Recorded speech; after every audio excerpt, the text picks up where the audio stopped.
Lori Landy with me this morning. Good morning, Melissa. Good morning. How are you? I am well. How are you? I'm doing great, besides this icky weather we're having now. Yeah, 60s and 70s yesterday. It got that high, I think, and now 30s. So yeah. right back to Wisconsin weather, right? And snow on the way. Yes. Yes. Oh, yes. Lots and lots of snow. Yeah, we're already keeping an eye on it for tomorrow. We've got some conditions coming in for Wednesday, and like you said, I think the weekend, Friday, Saturday, we're supposed to get some more. So we'll just keep an eye on it as we go forward. But that's life in Wisconsin, right? We're used to it. Exactly. Yes. So what's been happening at Marinette schools? Just a ton. We get together once a month and a lot of community events. We had World Fest back February 25th. They went to the middle school where they performed for our elementary students as well as our middle school students. Went to the high school, and Wade Fernandez is the gentleman's name. Then went and put on a performance Saturday night. So just a great opportunity again for our kids to be a part of. We appreciate Kim Brooks and her efforts to continue World Fest, because I don't know if a lot of people know the history there. We did it for 3 years, and Marinette and Menominee areas were one of 9 communities in the Midwest that had an opportunity at World Fest. And it came with a pretty hefty price tag, and people contributed to that, and we appreciated that. So now we're going to do it once a year, and we had our first one kind of on our own. But yeah, just a great opportunity. That was the end of February, and then certainly just a variety of things going on with different community events, right? When you get to February, a lot of our buildings are doing different incentives for behavior for our students, whether it's academic and reading or attendance or behavior. Our primary school, all of our 4, 5, and 6-year-olds got to go to the Dome and bowl.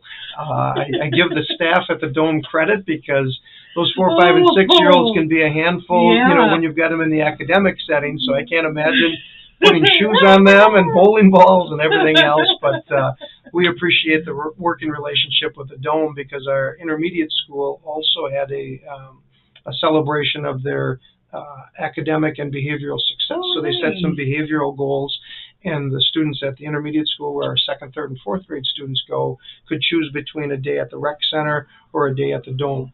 So those kids were able to choose where they wanted to go celebrate and spend their day. Yeah, we've been utilizing the rec center as often as we can. Awesome. Last Friday night, our middle school had a cabin fever event there. I believe they had over 260 guests show up for the event. Yes, and ice skating. Healthy Youth Coalition put something on. They put on a glow skate for our high school age students. So I think we had close to 100 high school students that went there. So yeah, just a lot happening in the community. To get through the long winter, sometimes you've got to have those ideas and get a little creative and get our students out. And I don't know if people realize how fortunate we are, just some local businesses and obviously the rec center and the communication and the connection with the city to allow us to go over there and let our kids ice skate and pickleball and all the different things, the turf area.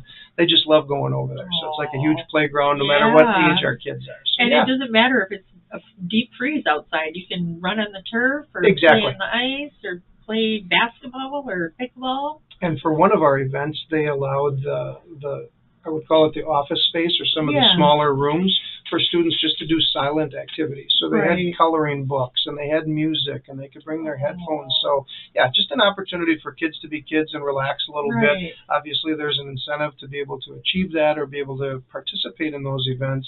But yeah, it's been a busy month. Can't believe we're almost midway through March. We're March 10th already, but crazy, isn't it? Talking a lot about February and some of the things that are coming up too. Next Thursday night, our primary school will have their preview night for 4K. It starts right after school, and I think goes till 5 o'clock, or maybe it's 4 to 5:30. Better make sure I get the times right. It is 4 to 5:30. Okay, so it's our 4K preview night. Any families that are out there, they do appreciate if you do sign up ahead of time, but you certainly can show up that night and just get to meet the teachers. Determine if there will be a busing situation. You get to talk to the bus company, who usually has someone present from Go Right Way.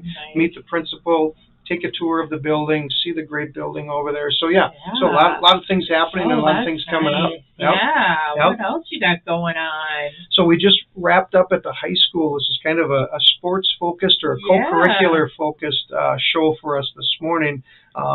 our spring season is getting ready to kick off, and our winter season is just wrapping up. So they've been extremely busy at the high school.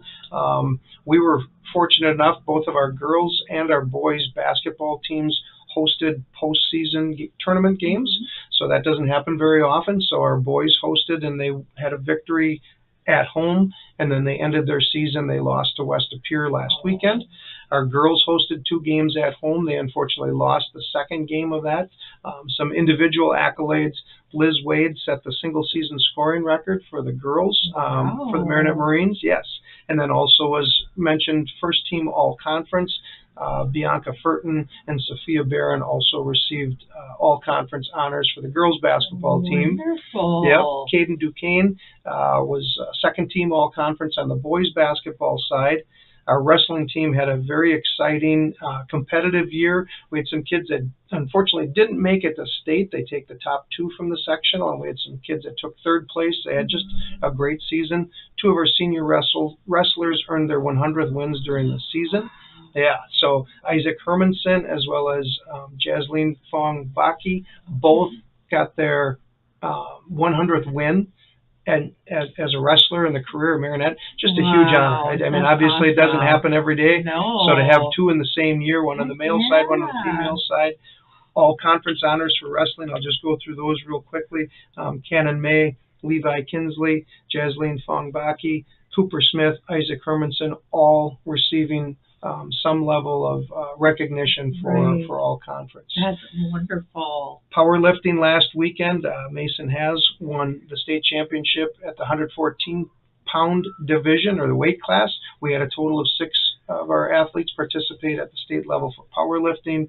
High Q is competing today. They qualified for the semifinals, so we wish them the best of luck.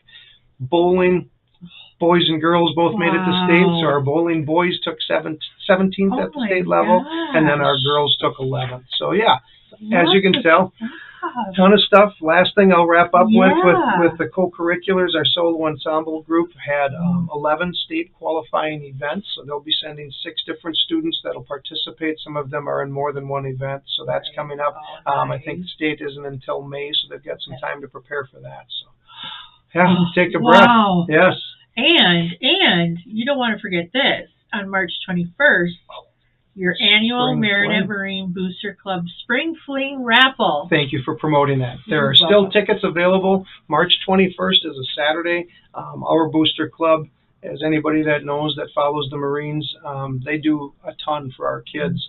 A lot of it comes from the concession stand, but also a lot of it comes from fundraisers like this. So if you're interested, contact Marinette High School. There are Spring Fling tickets still available. That's not until March 21st. And if you're not doing anything this weekend, our high school will be putting on the musical The Addams Family. Yes. So March 13th, 14th, and 15th. There are night performances on the 13th and 14th. And then Sunday afternoon, there's a matinee performance. So, yeah, tons of stuff happening. So we're excited, Melissa. I always enjoy coming and chatting with you. And it seems I can't stop talking enough because I know we don't have all morning to talk, but we should have our own show. Wow. Oh, we'll see. Something to think about. There you go. We'll get 5 or 10 people to watch it every now and again. That would be great. No, that would be fun. Would it be fun? It would be. And you know how I always think about that. Yes. Think of something. Yep. I appreciate coming once a month because you do a great job promoting all of the schools. Oh, it's just great that you have this availability, not just to Marinette High School, but to the other schools in the community to get a chance to sit down with you and let our community know all the great things we're doing for our kids, but also we appreciate all that the community does for us. That rec center is unbelievable, and the great opportunities that it provides our kids to go and perform and play and have fun there. The Dome Lanes got mentioned a couple of times today, World Fest. We're grateful. We're grateful to be in such a great community and all the things that they do for our kids. Absolutely. I ditto completely. Good. Everything you just said. All right. Well, I won't say because you already said it. I covered it. Very good. All right, buddy. Well, thank you so much. I love learning what's going on at the schools. I appreciate that. I appreciate you coming in. Oh, I appreciate our relationship. All right. Melissa, thank you for everything. Thank you. Yes. And everybody else, hang tight. We've got another guest coming up.